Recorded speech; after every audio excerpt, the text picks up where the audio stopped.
Good morning and welcome to another episode of Chat with the Chamber. Today I'm here with PJ Burns with Wyoming SBDC. So good morning, PJ. Good morning, Tracy. Thanks for having me. Yes, it's cold and snowy out, so I appreciate the trek that you had to make across town. No worries. So give me a little insight to what is the SBDC and why would I come see you? Okay. So the Wyoming SBDC, it stands for Small Business Development Center. And what we do in a nutshell is offer no-cost, confidential business advising and technical support to anyone who wants to start a small business or anybody who owns a small business within the state of Wyoming. So as I was doing some research before talking to you today, if I was looking at starting a small business, would you help me do the research? Absolutely. So we've got a market research center underneath our umbrella. And what they do is basically answer questions for businesses. So if you know who your target market is, let's have them run some demographics. How many of those live within a geographic area?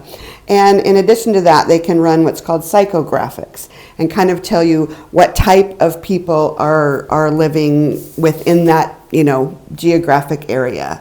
For lack of a better word, it kind of stereotypes them.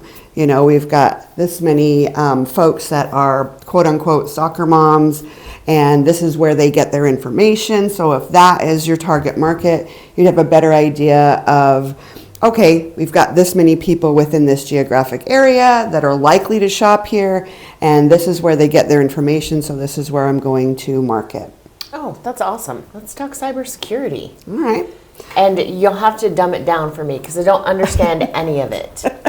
Well, and that's the biggest problem with cybersecurity. You hear that name, and we were talking before, and you're like, oh, so what can a business do? Do they need to, pay an outside company to do all this cybersecurity? And although that isn't a bad idea, there are some things that every business or even an individual can do that are very easy to do and implement within your business in order to increase your cybersecurity tenfold, if I can put a number on it. So these are things that, again, you can implement through HR in your business, or they are really, really good things to just do personally to keep yourself and your family cyber secure. Okay, so on this level, we're not just talking about my business. We're talking about my personal finances too. You can, yep. Absolutely. We all live our lives online now. Mm-hmm. Online banking, purchasing things through Amazon. We've got our credit cards saved in different places, both personally and through the business. And so all of these practices that I'll go through, and there's only 4 of them, are great things that you can do personally as well as implementing them into your business and what your employees do in their activities. So cool. So start me off. What's step 1? All right. So step 1 includes passwords and 2-factor authentication. So if you were to guess, how many characters should a password contain?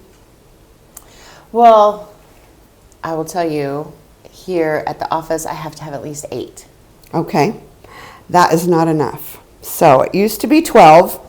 But now with all of the nefarious things going on the internet, we recommend 15 or as many characters are allowed per the site. So, and I know that's a lot of characters to remember, and you should not have the same password for any of your platforms. So one thing to do, and you can do this pretty inexpensively, is to have a password manager program. And it saves all of your passwords. You just basically open up your browser and open up the add-on of that password manager, and it will autofill those for you. Please do not save those passwords in Google or Firefox or Outlook. They just really don't have the security that's needed in order to be your password manager. You said please don't do that? Please don't do that. Huh. So, You're welcome. and then in addition to password passwords, length and complexity. If you make all of your platforms do a two-factor authentication whenever you log into it, that alone will increase your cybersecurity by a lot. Because what it is that when you log into a platform, you put in your username and your password, which should be unique and at least 15 characters. And then it verifies who you are by sending another notification to your phone or a different device that you've set up, and or a different email perhaps that you've got access to. And so it's verifying that you are you. So if the only thing you implement from our little talk today is that you have each of your platforms do two-factor authentication, again, that's a huge step in your cybersecurity, both personally and at your business. Okay, so I've got a lot of work to do, is what I'm hearing. A little bit. And we're still just on step one? We're still on step one. All right, let's hear what's next. So step two is updating your software. And so all of the different platforms that you're on, make sure that you go into those and, if possible, set it to do automatic updates. So I know periodically we get that notice that it's time to do that Outlook update. Do you want to do it now or later? Bink, let's do it later, right? We always choose to do it later. Well, the passwords updates are there because those businesses, those platforms that we're on all the time throughout our business day and personal day, are that the companies have found holes in their programs that the hackers can get through. And so if you consistently say yes to that software update, again, it's those companies trying to protect their users from hackers and other nefarious people doing bad things on the internet. So that's one that you can get in and you can automate. Just make sure to hit yes whenever it asks you if you need to do the update. Now, if you've got some platforms that you can't do an automatic update, go ahead and choose a day on your calendar once a month, or at the very least once a quarter, to update all of the software that you are using. My head just went to like every piece of software. Well, probably most of them have automatic. And they probably are all automatically updating. But just going into those settings within those platforms and just taking a peek at your two-factor authentication and if they do automatic software updates. So most of them probably are doing automatic software updates. All right. What's next? What am I learning next? The next you're learning is phishing awareness. So phishing is when you receive an email that isn't really from who it says it's from, and it's wanting you to probably click something or open something, or even nowadays reply or forward that email along. So these are outside people that are getting into your email addresses, and they're sending you something that many times you can tell. You know, maybe the wording is a little bit off, and they really play on your emotions. So I think many of us have received an email from someone that says that they're our boss or our manager or somebody higher up in the organization that says, I need you to do this right now. And it probably has something to do with finances. And so it's our automatic response to get a little bit emotional, oh gosh, I need to do this right now, and you reply or click on the thing or whatever it might be. So I caution that you just go ahead and slow down just a minute and verify. So many times you can look at the from email and you can tell it's not that person or not that company that's sending it to you. Look very closely because they might use a 0 instead of an O or a 1 instead of an L.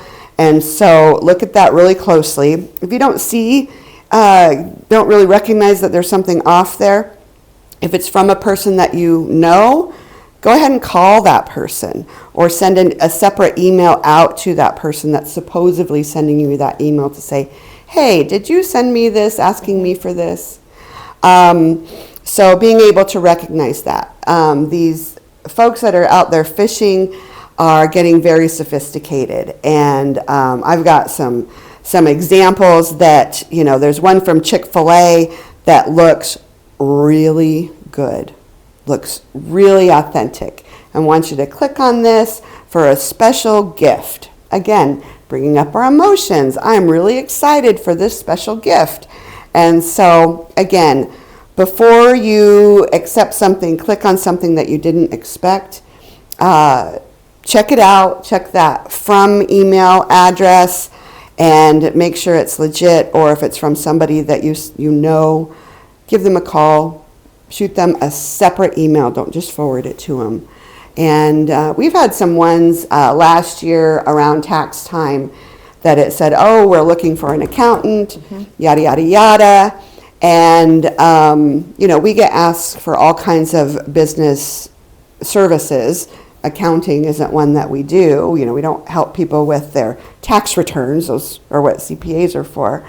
But I really wanted to reply and say, oh, we don't offer that service, da, da, da, da, da. But the wording was a little bit weird. And then I got another one, and another one, and another one. And it's like, oh, I'm going to delete these. I'm not going to reply. So anyway, watch out for those phishing emails and just things that make you click places that maybe you shouldn't click. Don't open something if you don't know what it is. Welcome back to Chat with the Chamber, the official podcast of the Campbell County Chamber of Commerce. This episode is brought to you by our generous sponsor, Coffee Beanery.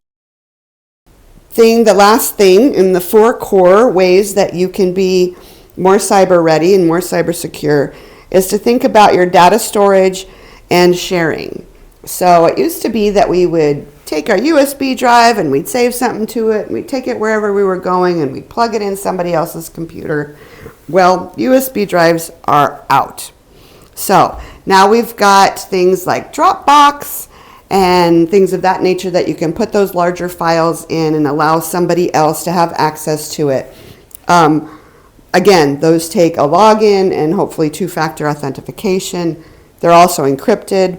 If you save things to the cloud, then again, other people within your organization can have access to them, and they are encrypted so that outside people can't get in to see your data. And so think about all the things that you have on your computers, within your systems, that are customer data, employee data, all of that kind of stuff. And how are you storing that? Are you storing it on a computer where you take the laptop and things are saved just to the laptop and they're not saved up to the cloud where somebody would have to log in and get access to them? Be careful how you share items, and think about how you are storing your most important data, that if somebody got in there, they would have access to possibly employee social security numbers, customer data, as well as your financial data, your banking data. If you are sharing your QuickBooks with your accountant, there's ways that QuickBooks secures that. Make sure your accountant is secure, and they should be able to tell you how they are keeping your information secure. And you talked about that, the chamber has a company, an outside company, that is able to get in and check on your computers, make sure that it didn't get into any other data. That's always a good thing to do if your business can afford it. But even just implementing these 4 things into your business will increase your cybersecurity tenfold. And keeping it top of mind. So if you've got a weekly or a monthly meeting with all of your staff, go ahead and talk about one of these things. And I can certainly provide you some information or even some pictures of some phishing emails that we have that have actually gone through to folks that look really, really real. It's not just the king in Africa that got an inheritance and send him $200,000 and you'll get $3 million. It's no longer those that are super obvious. And especially with AI, Even the wording of emails are much better than what they used to be. So it's easy, very, very easy to get fooled, and they're getting better and better at it. Let me give you a few statistics just to scare you a little bit. I'm already horrified. Okay. Well, small business is a main target of hackers these days, mostly because we're all out there wearing a lot of different hats. We're jumping from this, that, and the other thing, trying to please our customers. And so it's a good target to take, those folks that could act on emotion more than others. So in 2022, 61% of small businesses across the United States were hit by a successful cyber attack. So more than half. So likelihood is pretty high. Small businesses receive the highest rate of targeted malicious emails, so those phishing emails. And 87% of small businesses have customer data that could be compromised by an attack. So small businesses are a huge target. So it's not just the big guys like the most recent Power School hack. So they got a lot of information about our kids, which is really scary. Visit Coffee Beanery today and enjoy cozy atmosphere and friendly service. Located right here in Campbell County, it's the community's favorite spot for quality coffee and tasty meals. But our information is out there. I mean, for example, there is a common almost every single time there's a company out there that when you register your LLC on the Secretary of State's site, many folks serve as their own registered agent, which is absolutely legal and done all the time. But then your personal or business address is out there, and your personal email is out there. The information on the Secretary of State's site about LLCs and S Corps and C Corps is public information. So there's a company out there that just watches for all the new LLCs, and then they send out a very, very important looking form and letter saying, congratulations on registering your LLC. Just one more step, send us $75 and we'll send you your certificate of good standing. But you already have your certificate of good standing. And in fact, you, me, and anyone can print anyone's certificate of good standing off the Secretary of State's website. So you send them your $75 and they send you your certificate of good standing on some cardstock. And there you go. And they're not just a gig if you can get it, huh? Yeah, I suppose so. So, it's not, there's access to information everywhere on the internet, on your website. Very good. So, there are other ways that you can keep that cybersecurity top of mind. Wyoming SBDC provides webinars for free and in-person sessions for free all of the time. We do have some upcoming cybersecurity ones. One of them that I'm definitely going to attend is on February 20th. It's a webinar on cybersecurity threats from the FBI. So I think that sounds super interesting and what the FBI is finding out, because I'm sure they know a lot more than even we do. On the 26th, we know that AI is incorporated into everything online now. And there's ways that your small business can use AI. And so on February 26th, we've got a webinar that is called Hands-on AI, Building Simple Tools to Automate Your Business. There are ways that you can use AI that will save you time. And so please attend this webinar to learn some ways that your business can use AI in order to save you time and maybe be more accurate than a person who's likely to make mistakes. The AI is bridging the gap where Yes. we don't have enough employees to go around, and AI is bridging some of those gaps for businesses. Absolutely. So we do have webinar today called Using AI to Fill the Hiring Gap. There are things that AI can do, again, to automate certain things within your business to create efficiencies. So maybe because there's just not enough people out there for the jobs that are out there, you can utilize that to kind of take the pressure off your current staff. So all of our webinars are recorded, and so in a few days, that webinar will be available online to watch at your leisure. So if I wanted to go watch that webinar, where would I go?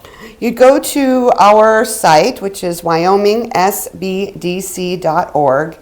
and then you'd go to the events or show more events, and then there's a little link or prompt that says, go to our past events or our recordings, and you can find it from there. Or you can just email me and I'll send you the link directly. You could sign up today, even if you couldn't watch it today, and it will send you the link afterwards, even if you weren't able to attend to watch it. So nice. Lots of different ways. I'm here to make it easy, so you could just email me or give me a holler and I will send you the link. Again, that should be posted by Friday or Monday. So again, I want to reiterate for people listening, what is your fee for helping businesses get off the ground? Nothing. So our organization is funded through the Small Business Administration, so the federal government. We also get some funding through the state, through the Wyoming Business Council, and we're housed under the University of Wyoming. So through that funding and that partnership, we're able to offer our services at no cost to anybody in Wyoming who wants to start a business, or again, our services span the life of a business. So if you own a small business and you want to be more cyber secure, or you want to improve your marketing, or if you're planning on an expansion and you need to put a plan or a projection together to go to the bank and get some funding, or even just understand it a little bit more, get HR help, use our market research center, or get set up to do government contracting. We've got dedicated staff to help with that. All of that is absolutely no cost to Wyoming businesses. That's awesome. Yeah. That's awesome. Yeah. It's a pretty cool job. Yeah. So I was going to say, when you go home at the end of the day, that's what I love most about my job, is I feel like I get to change lives. Yes. Yep.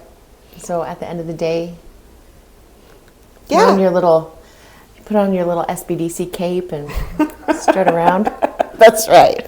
That's right. Help people accomplish their dreams and be more successful at it. So many times when you want to start or grow or expand or what have you, it's, the devil's in the details there.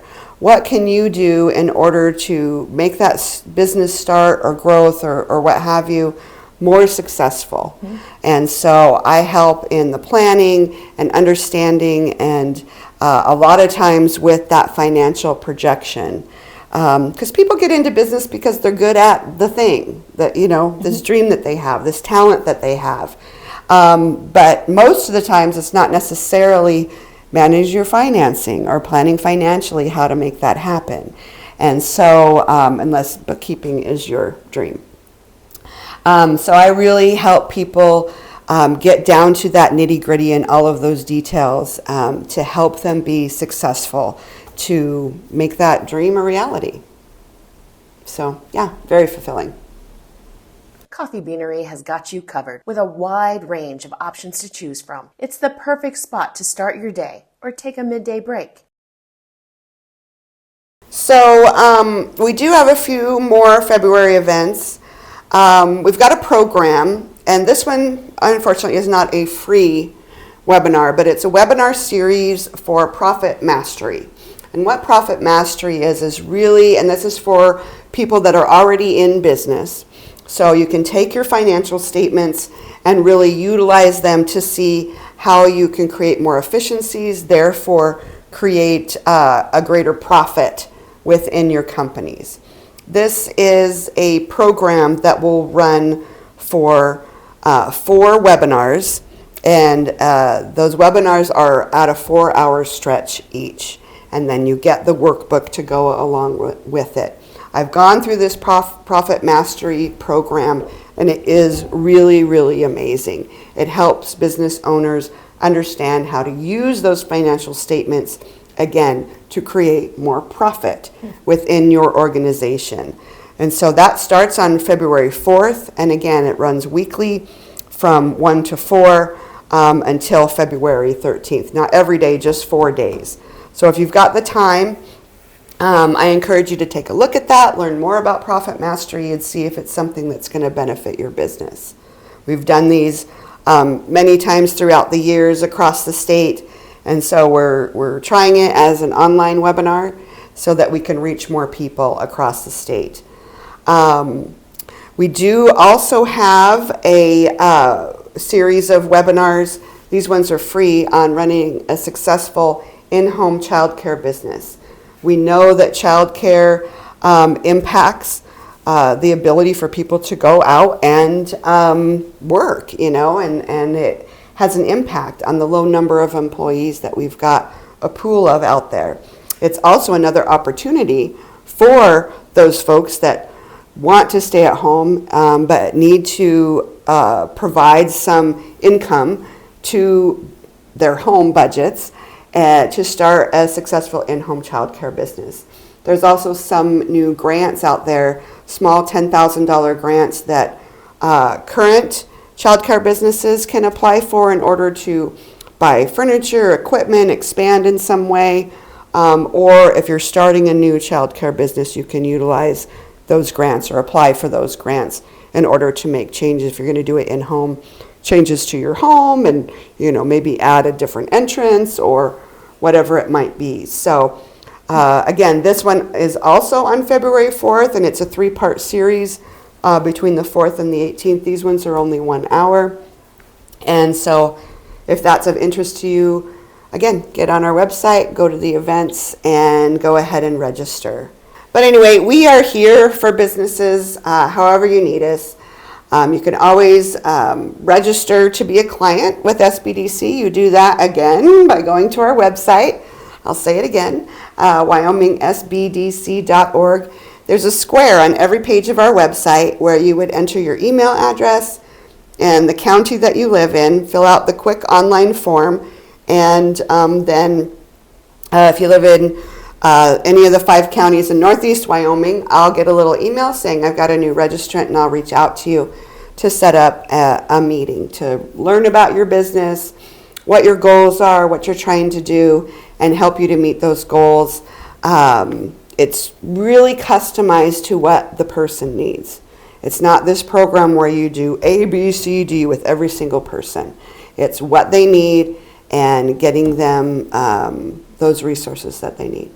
So you work for all of Northeast Wyoming? Yes, the 5 counties in Northeast Wyoming is what I cover. Do you travel to them? I do. In the wintertime, not so much, especially on a day like today, but yes, I go up to Sheridan. In fact, I'm going up there on Friday, and I meet with folks in person, Buffalo, Sundance, Upton, Newcastle, Moorcroft, and all the places in between.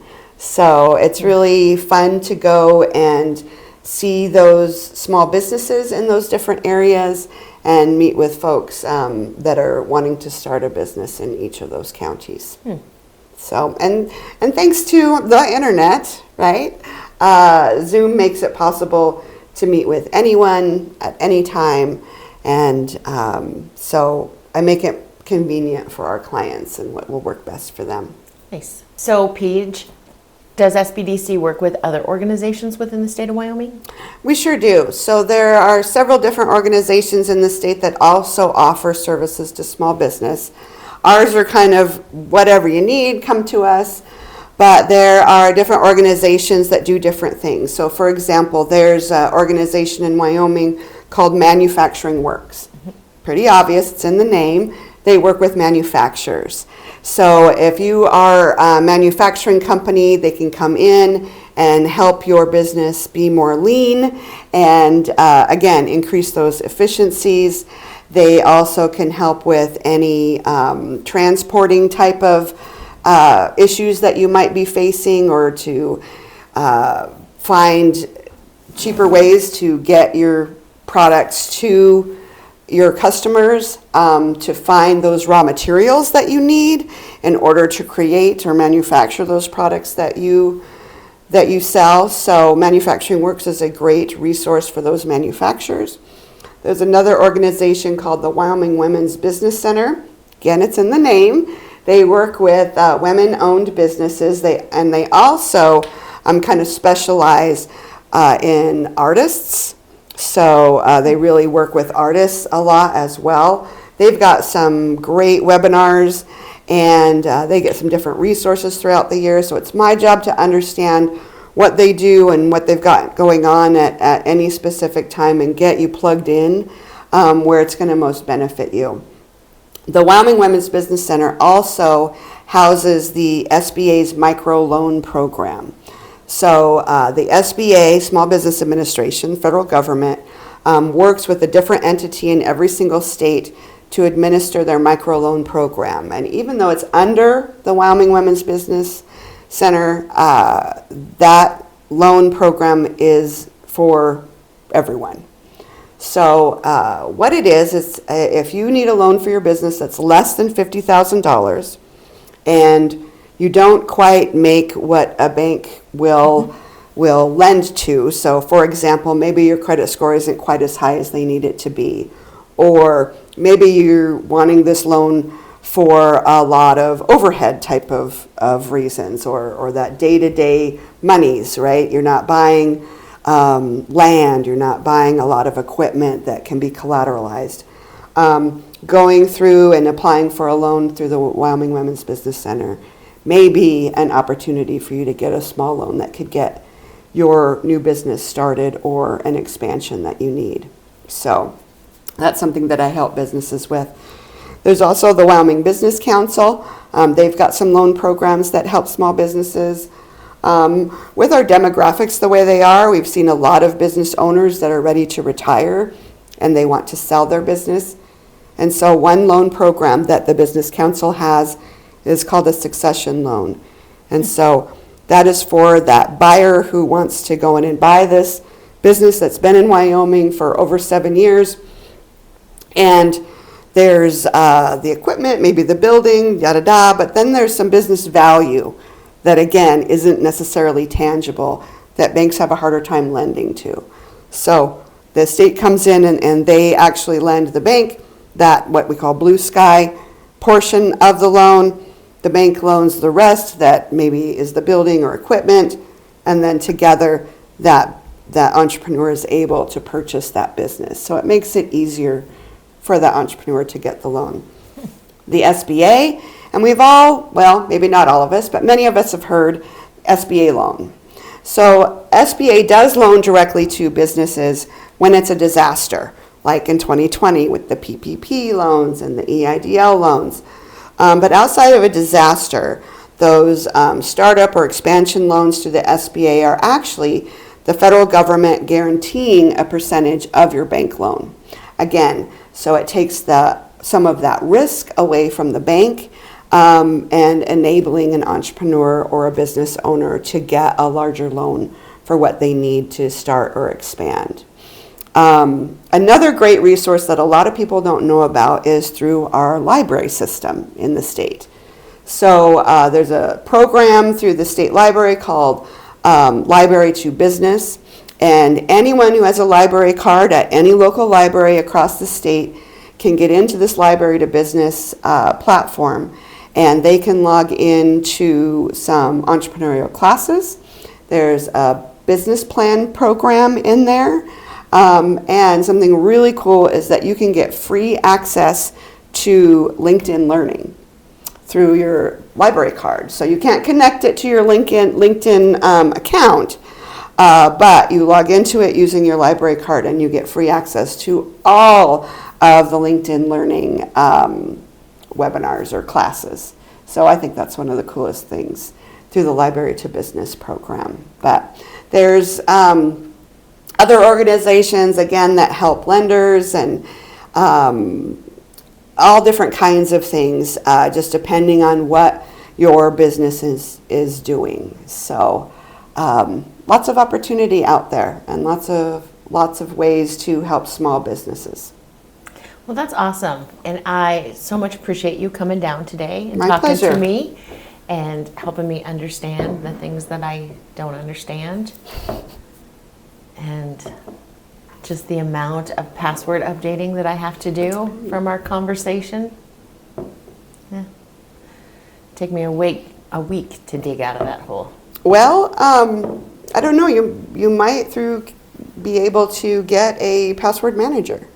So again, it's pretty inexpensive, and you think about what if a breach happened, what that might cost your business. And here at the SBDC, we can help you calculate what that cost would be. We've got a cybersecurity program that we can individually work with a business, assess your risk, look at everything that you have, all your platforms, all your computers, your network, everything like that, and help you to be more cyber secure through policies that you implement, annually or semi-annual things that you do and look at, and there might even be some programs that we can help pay for. So, but businesses can meet with me one-on-one and go through this cybersecurity program that we're getting help with through Cyber Wyoming. Nice. That's awesome. So Paige, how do I reach you to get these services? Well, you can just give me a call, 307-682-5232, or you can email me. It's pj.burns@uwyo.edu. I told you we were housed under the University of Wyoming. That's why I have a UW email address. Or again, you can get on our website, fill out that little square, and I'll get a notice that you've signed up for as a client, and I will reach out to you directly. So just give me a holler, and if you don't remember how to get a hold of me, call the chamber. They'll help you out. Yes, we will. Thanks for having me. Absolutely.